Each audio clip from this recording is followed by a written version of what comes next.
Hi అండి, అందరికీ నమస్తే. నా రావణ బాస్ పార్ట్ 52 చేస్తాను అంటూ ఫోన్ పెట్టేస్తాడు ఆకాష్. వెంటనే ఆద్య వెనుకగా వెళ్ళాడు ఆమె క్యాబిన్ లోకి. లోపలికి వెళ్ళేసరికి ఎవరు వస్తున్నట్లు అనిపించగానే ఉలిక్కి పడి వెనక్కి తిరిగింది ఆద్య. ఎదురుగా ఆకాష్ ని చూడగానే అతని మాటలు మళ్ళీ గుర్తొచ్చి కోపంతో ఆమె కనుబొమ్మలు ముడిపడ్డాయి. ఏంటి అన్నట్లుగా సైగ చేసింది. నా క్యాబిన్ కి ఎందుకు వచ్చావు అని అడిగాడు. చిన్న డౌట్ వస్తే వచ్చా, అక్కడికి వచ్చేలోపు నాకు క్లియర్ అయింది, అందుకే తిరిగొచ్చా అని అంది కూర్చోబోతూ. ఆమె మాటలతో గాఢంగా నిట్టూర్చాడు. ఆమె కూర్చోవడం చూసి, హలో, ఇక్కడ నేను నిలబడి ఉన్నాను, నీ బాస్ ని కనపడడం లేదా అని మండుతున్న కళ్ళతో అడిగాడు.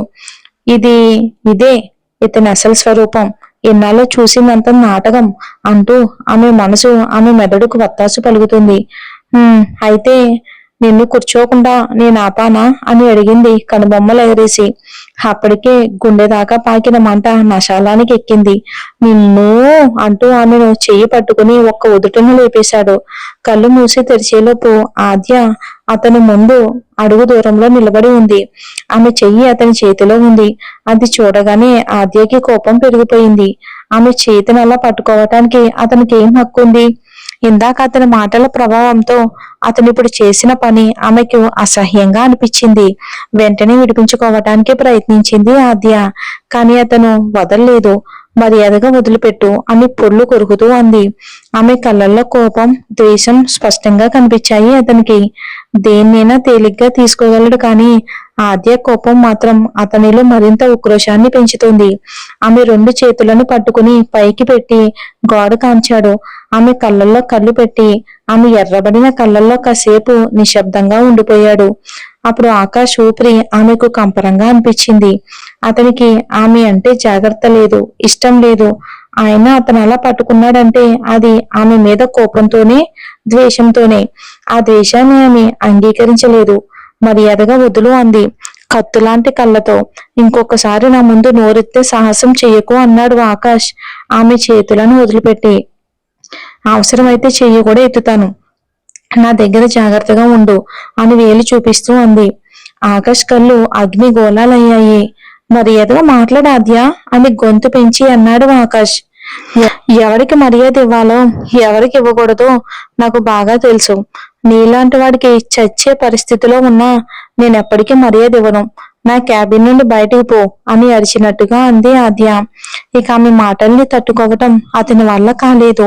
నేను కాదే, నువ్వే ఇక్కడి నుండి ఇండియాకి వెళ్ళిపో, పోయేలా చేస్తాను అంటూ ఫోన్ తీశాడు. వినయ్కి కాల్ చేశాడు.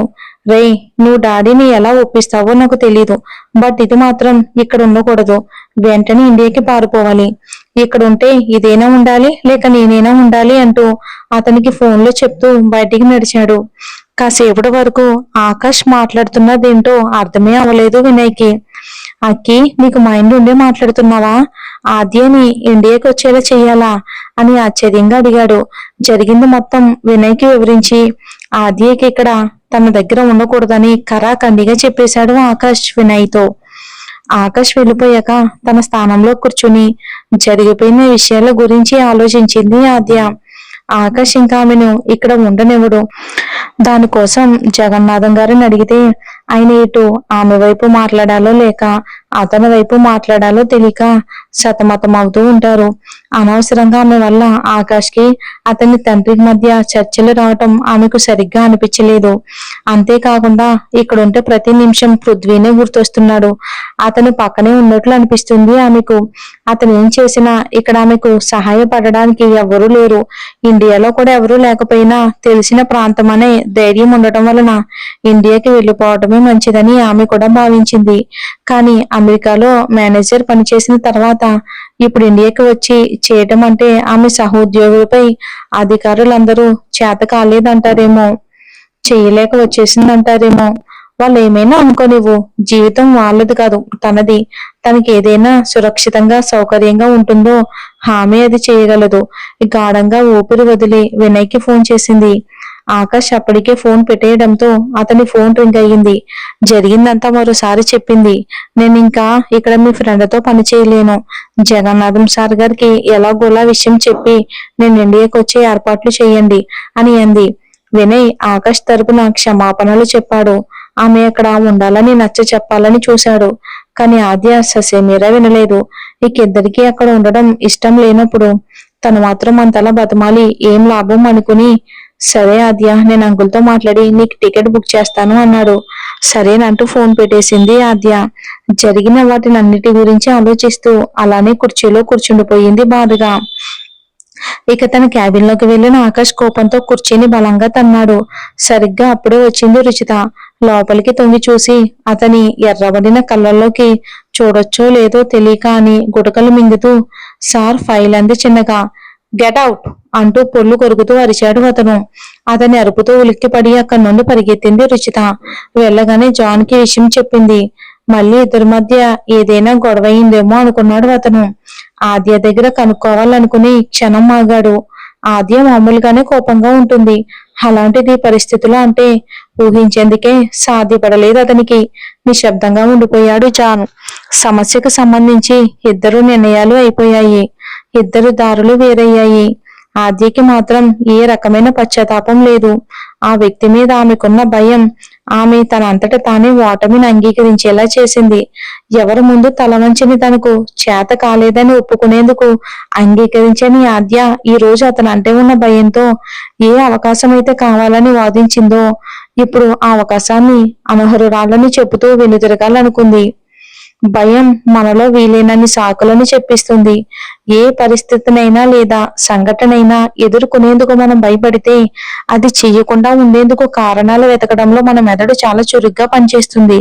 ఇప్పుడు ఆద్య విషయంలో అదే జరుగుతుంది. ఆఫీస్ అయ్యాక ఇంటికి వెళ్ళేటప్పుడు కూడా ఒకరి ముఖం ఒకరు చూడకుండా ముఖం తిప్పుకుని వెళ్ళిపోయారు. ఆ మరుసటి రోజే జాన్ రుచితలకి ఆద్య వెళ్ళిపోతుందనే విషయం తెలిసింది. జాన్ చాలా బాధపడ్డాడు.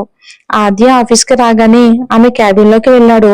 మేడం అనే అతని పిలుపు పూర్తి కాకముందే, నేను వెళ్ళిపోవడం గురించి ఏదైనా సలహా ఇవ్వాలని వచ్చుంటే మాత్రం ప్లీజ్ మీరు వెళ్ళొచ్చు అంది అతను వంక చూడకుండానే.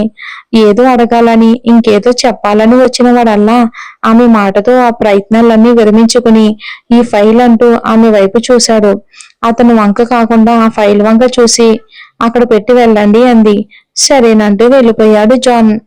ఆద్య ఇంట్లో వాళ్ళకి విషయం చెప్పింది వచ్చేస్తున్నాను అని. ఆమె సాధారణంగానే ఎప్పుడు ఇలా చెయ్యదు. ఓడిపోయి వెనక్కి రాదు. ఒకవేళ ఓడిపోయినా దాన్ని అస్సలు అంగీకరించదు. ఆమె వచ్చేస్తుందని తెలియగానే శాంతి ఎంతో ఆనందపడిపోయింది. కానీ చంద్రశేఖర్ మనసులో ఆందోళన మొదలయ్యింది. ఎవరైతే పరిస్థితులకు తల ఉంచుతారో తను ఖచ్చితంగా ఆద్య కాదు. ఆమె పరిస్థితిని తన కోసం తల ఉంచుకునేలా చేస్తుంది. కొన్ని సంవత్సరాల నుండి ఆమె అది నేర్చుకుంది. మరి ఇప్పుడు ఆద్య ఇలా తిరిగి వచ్చేస్తుంది అంటే పాతదైనా మళ్ళీ కొత్తగా ఎదురుపడిందా? తెలియకుండానే ఆయన హృదయంలో ఆ ప్రశ్న ఉదయించింది. వెంటనే వినయ్కి ఫోన్ చేశాడు ఆయన. ఆద్య అలా ఎప్పటికీ చేయదని, ఆమెను భయపెట్టింది ఏదో తెలుసుకుని ఎలాగైనా తనని ఆపాలని చెప్పాడు. కానీ వినయ్ కూడా ఆద్య నిర్ణయాన్ని సమర్థించడం విని ఆశ్చర్యపోయారు. ఎప్పుడూ ఆద్య వైపునే నిలబడి మాట్లాడే వినయ్ ఈసారి ఆకాష్ కి వంత పాడినట్లు అనిపించింది అతనికి. నిశ్శబ్దంగా ఆలోచిస్తూ ఉండిపోయాడు చంద్రశేఖర్. ఫాదర్ కి కూడా ఫోన్ చేసి వస్తున్నట్లు చెప్పింది. శ్రద్ధతో వస్తున్నానని మాట్లాడింది. ఎంతో సంతోషించింది శ్రద్ధ. ఆమె ముద్దు ముద్దు మాటలు వింటూ పరవశించిపోయింది ఆద్య. ఆ పన్నకు ఫోన్ చేసి విషయం చెప్పింది.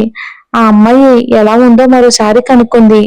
జాన్ ఆమెను వెళ్ళిపోవద్దని చెప్పాలని ఎన్ని రకాలుగా ప్రయత్నించినా అతని వల్ల అవలేదు. ఆకాష్ అసలు ఆమెను ఆపాలని ప్రయత్నించలేదు. అతను ప్రయత్నించాలని ఆమె ఆశించలేదు. అతని గురించి పూర్తిగా తెలిసిపోయింది అనుకుంది. ఇన్నాళ్ళు ఆమెకు అనిపించింది తప్పని అర్థం చేసుకుంది. రోజులు గడిచాయి. ఆద్య వెళ్లాల్సి వచ్చిన రోజు రానే వచ్చింది. తన లగేజ్ అంతా ప్యాక్ చేసుకుంటూ ఇంటినంతా తనివి తీరా చూసింది ఆద్య. తన బెడ్రూమ్ లో గోడకి అంటించి ఉంచిన తన కంపెనీ ఫోటో చూడగానే చాలా బాధేసింది. మనసంతా ఆందోళనగా అనిపించింది. ఒక క్షణం ఉండిపోవాలి అనిపించింది. ఆ వెంటనే ఇటువైపు పృథ్వీ, అటువైపు ఆకాష్ గుర్తొచ్చారు.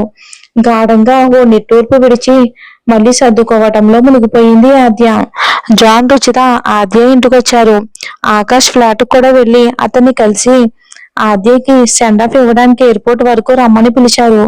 కోపంగా చూశాడు ఆకాష్. సెండ్ ఆఫ్ మీరిచ్చి రండి.